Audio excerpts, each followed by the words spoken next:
6টি দ্বিপাক্ষিক আলোচনা, এরপর প্রেসিডেন্টের সাথে বৈঠক, সবশেষ ডিনার। এই সব কিছু করতে মোদির জন্য বরাদ্দ মাত্র 36 ঘন্টা।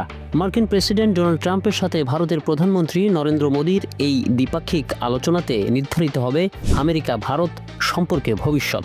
ভারতে পলাতক বাংলাদেশের সাবেক প্রধানমন্ত্রী শেখ হাসিনাও অপেক্ষায় আছেন এই বৈঠকের। আমেরিকান নির্বাচনের সময় ট্রাম্পের প্রচারণায় টাকা ঢেলেছিলেন হাসিনা পুত্র সজীব ওয়াজেদ। নির্বাচনের আগে ট্রাম্পের কাছ থেকে বিবৃতিও আদায় করেছিল জয়ের লবিস্টরা। সেই লবিংয়ের জোরেই ট্রাম্প মোদি বৈঠকে ট্রাম্পের গ্রিন সিগন্যালের অপেক্ষায় আছেন পতিত প্রধানমন্ত্রী শেখ হাসিনা।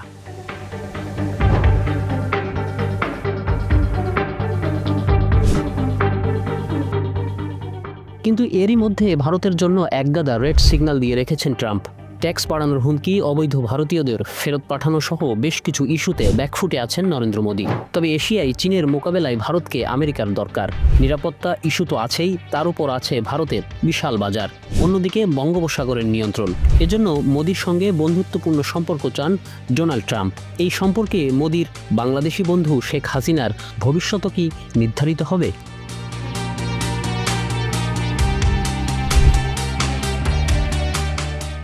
ডোনাল্ড ট্রাম্পের সাথে নরেন্দ্র মোদির বৈঠকে বাংলাদেশ প্রসঙ্গে কথা হতে পারে বলে আভাস দিয়েছেন ভারতের পররাষ্ট্র সচিব বিক্রম মিশ্রি। এশিয়ায় চীনের আধিপত্য প্রতিরোধে আমেরিকার স্ট্র্যাটেজিক পার্টনার ভারত। বাংলাদেশে চীনের প্রভাব বাড়ছে এমনটাই মনে করে ভারতীয় মিডিয়া। এই অবস্থায় শেখ হাসিনা আর তার দলের ওপরেই আস্থা রাখছে ভারত। মোদির এই অবস্থায় ট্রাম্প ভরসা রাখবেন কিনা এটা জানা যাবে বৃহস্পতিবারেই।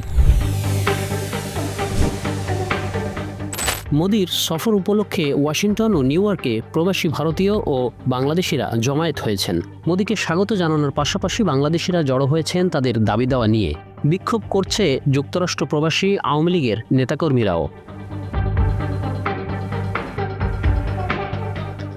আমেরিকা ও ভারত উভয়েই বিভিন্ন সময় বাংলাদেশের দ্রুত নির্বাচনের কথা বলেছে। নির্বাচনে অংশগ্রহণের মধ্য দিয়েই বাংলাদেশের রাজনীতিতে আওয়ামী লীগকে পুনঃপ্রবেশ করাতে চায় ভারত। এজন্য মার্কিন সমর্থন চান নরেন্দ্র মোদি। শেখ হাসিনাও এই আশায় অপেক্ষা করে আছেন। বাংলাদেশের জনগণের আকাঙ্ক্ষাকে পাশ কাটিয়ে হাসিনা আর মোদির চাওয়াকে ট্রাম্প কতটা গুরুত্ব নিয়ে বিবেচনা করেন, এটাই এখন দেখার বিষয়।